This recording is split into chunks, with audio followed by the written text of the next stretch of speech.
Hi everyone, welcome to my channel. I arrogantly call it Just One Truth.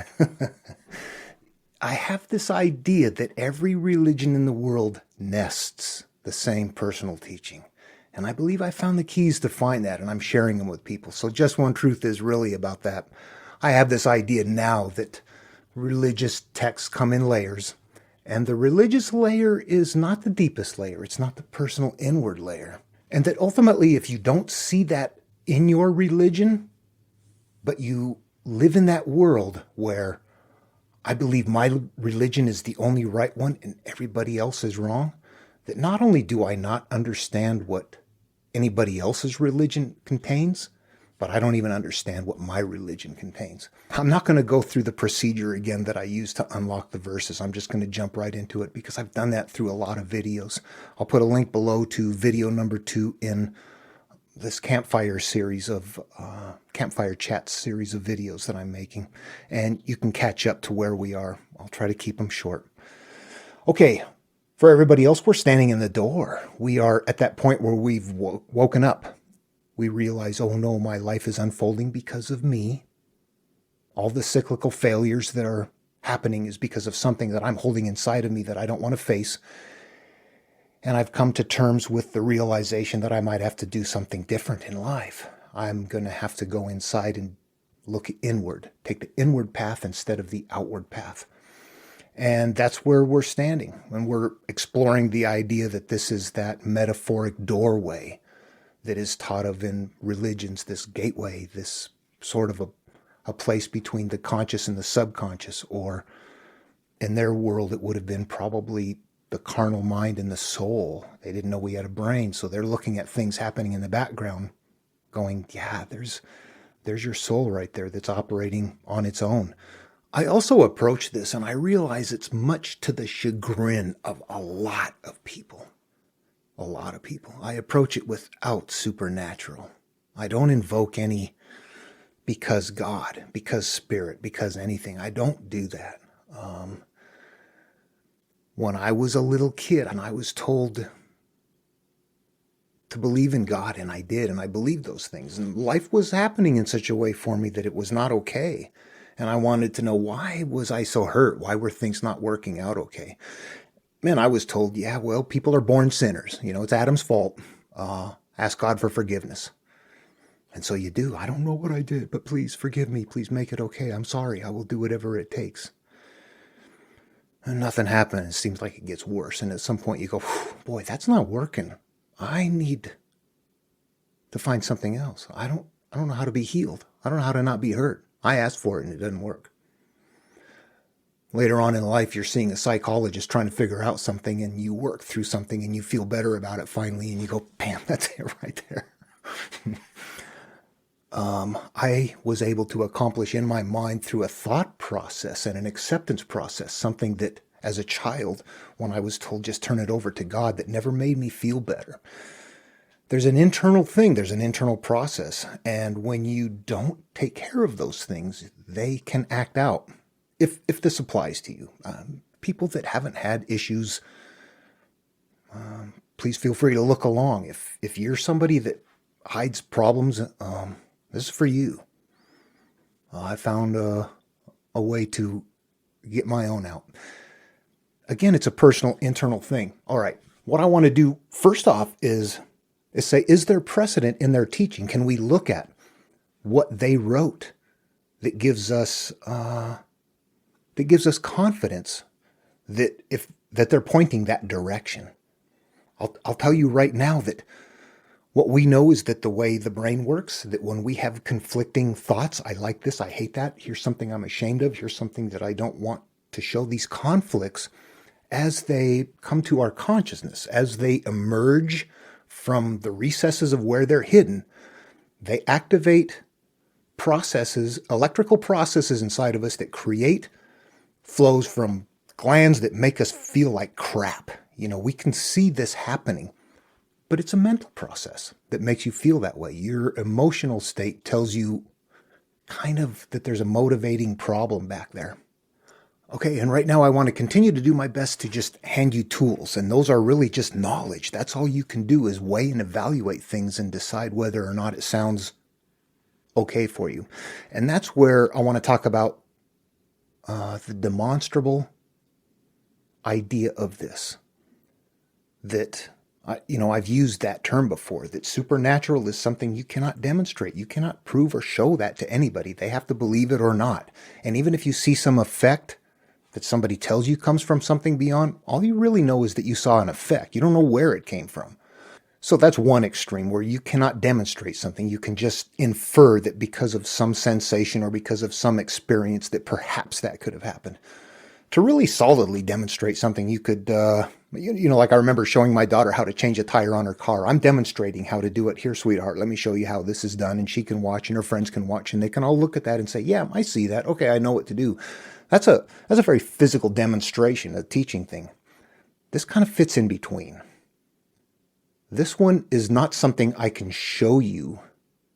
This is something I can tell you. This is something you find out for yourself. This is, how do I say it? It's a very experiential thing. What we know is that if we are hurt and we hold something inside and we get it out of us in some way that it affects a healing, that we feel better about it. I can't show you that. You can't feel my feelings. I can't feel yours, but you can feel your feelings and you can decide in looking at this and thinking about it, does it make sense? Do I want to try that? So the demonstration really comes in you saying, I'm going to give it a try. Let me go for it. I did it. I did it right. I feel good. Okay, now I see it. That's how the demonstration works here. This is how you prove it to somebody. You really don't. You can't prove it. You just say, here is what you can do. And this is what should happen. But then it's up to that person to do it. If you're following a leader, bye, have a nice trip. You got to go inside. You can be with people. You can talk with people. You need to.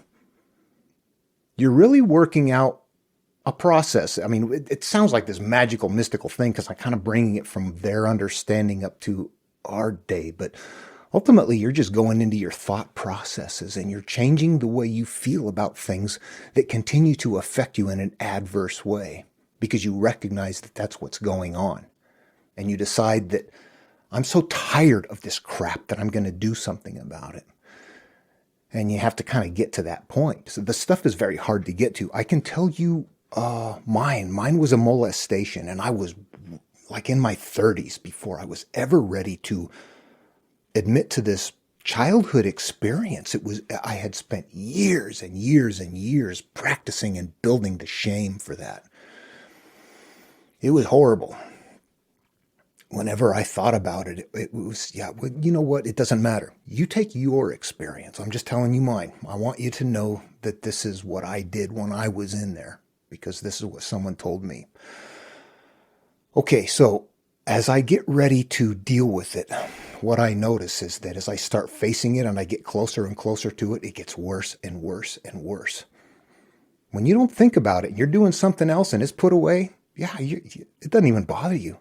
When it surfaces, when it's out, when it's been activated, when it's been triggered, when it comes out in full force, you can see it because it creates some kind of an action that makes you regret it later. Or makes somebody else regret, or makes somebody hate you. Maybe you don't regret it because your ego is still so damn big you think you're right, when in all reality you're not. There's a lot of parts to this. But they're all very personal parts. At any rate, the flight or fight response is being activated. Something is scaring you, and the closer it gets to you, the closer you move to it, the worse it feels. If you're about ready to get eaten, run.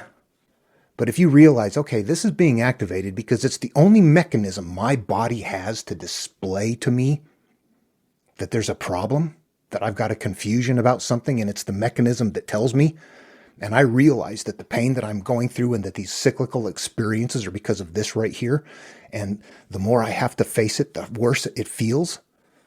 So the more I don't want to, recognize that that's going on. That's okay. That's okay.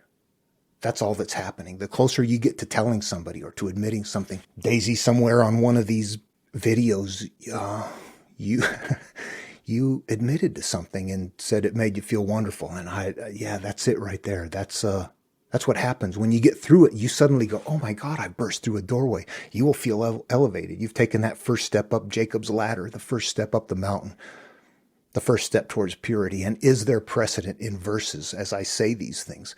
Let's take a look at something. And I'm going to let you know right now, no verses are off limits to me.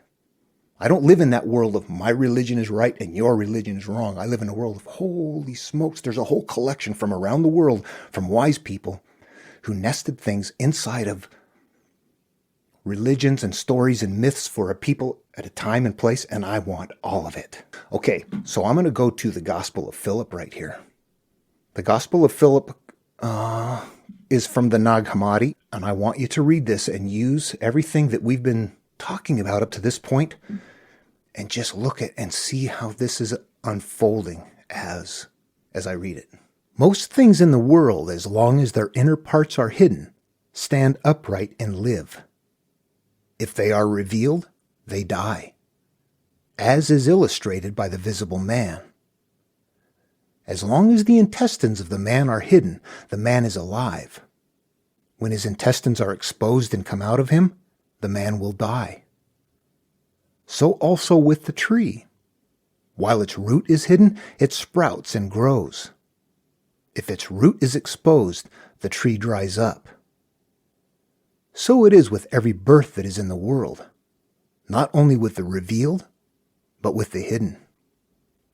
For so long as the root of wickedness is hidden, it is strong. But when it is recognized, it is dissolved.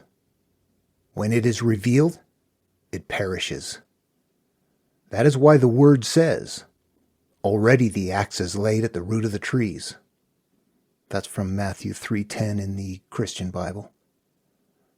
It will not merely cut. What is cut sprouts again, but the axe penetrates deeply until it brings up the root. Jesus pulled out the root of the whole place, while others did it only partially. As for ourselves, let each one of us dig down after the root of evil which is within one, and let one pluck it out of one's heart from the root. It will be plucked out if we recognize it. But if we are ignorant of it, it takes root in us and produces its fruit in our heart. It masters us. We are its slaves. It takes us captive to make us do what we do not want, and what we do want, we do not do. It is powerful because we have not recognized it. While it exists, it is active. Ignorance is the mother of all evil. It goes on. Okay, do you see the parallels? The decoding, the looking inside, the digging up the root. It's not enough to chop down the tree. The tree grows, what is that? I screamed and yelled, and then I say, I'm sorry, I won't do it again. Then something triggers you, the same thing, triggers you again, you scream and yell. You're doing something that's repetitive acting out and apologizing and doing something to make amends, bringing flowers, but the root is still there. What the hell is making you act out? That's what you have to go after. You have to go after and find something that is hidden away. What is it that's making you act the way you are? And a lot of times we know what those are. I didn't have any problems. I didn't have any problems knowing what hurt me. I remembered it very well.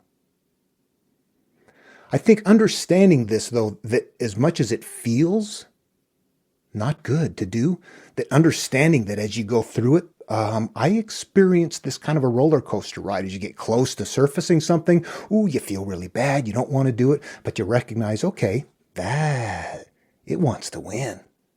I got you. I got you. I don't care what you feel like. I'm going to compartmentalize you right now, and I'm going to go through this because I know that after I'm done, you begin to cease to exist. I've exposed you. I have brought you up. I am pulling you out by the root. I am recognizing it. I am looking at it. You know, if you really try to analyze why you hurt, you will know that you hurt. You can tie it to something, but there's a mechanism there. Why do you feel that way? And what can you do to change the feeling? The chemicals are all it, but it's the perception that makes it that way. It's the way you hold it. If something happened to you and you are ashamed, you've created that and it lives out in you in that way. You have to change the shame by changing the way you view it. You have to figure out some way to change the way this electrochemical storage, this memory is stored as shame. You have to change, you can't change the memory. Yeah, you got to change the shame. That is the mechanism of pulling the root. That is the mechanism that creates all of the other change. And because it's an electrochemical process, you don't just flip a switch. Sometimes you go, oh my God, that was a big change. I feel really great. Other times it takes a while. You have to keep at it and you'll notice kind of a gradual change. You might have to talk to somebody every day. God, I still just am bothered by this. God, it bothers me. And after a time goes by, you're like, yeah, I guess I can see what kind of happened. And eventually you get to a point where you're like, I don't care anymore. You got to get there. And sometimes you can get there by poof. Oh, I realized something different. Sometimes you might have to work through it over and over again. It depends on you. It depends on the nature of what happened, how it's stored, how long it was built in. What other thinking options do you have? Being aware and watching yourself is very important. Self-observation is absolutely key. A part of waking up is that right there, understanding that now I watch myself. When you're on this path, it might be sometimes seem like a disparaging path, like, oh my God, when does this end? When does it get over? I'm going to metaphorically put it like this. Imagine you start out and you're in a cesspool, and off in the distance you see the mountain, the beautiful place, the high elevated place you want to be. But where you appeared is in the cesspool. That's where you start. Welcome to planet Earth, Job. Somewhere farther down the line. You want to get to that mountain, you have to start walking. It's going to be a while before you get out of the cesspool. And then when you do, you're going to be on the edge of the cesspool. There are layers, there's steps, there's places you're going to go. And when you start out, it might not just be one big, explode it all out and you're empty and ready to go. Some people report that kind of an enlightenment. If you have to do the layering thing, all of the information I see in these things, it's like Jesus cleaned out the whole place. Others did it only partially. What does that mean? I went back and, I forgave whoever molested me, whoever raped me and stole my mom's, garments or whatever. But I'm not going to let the other stuff go. That's partial.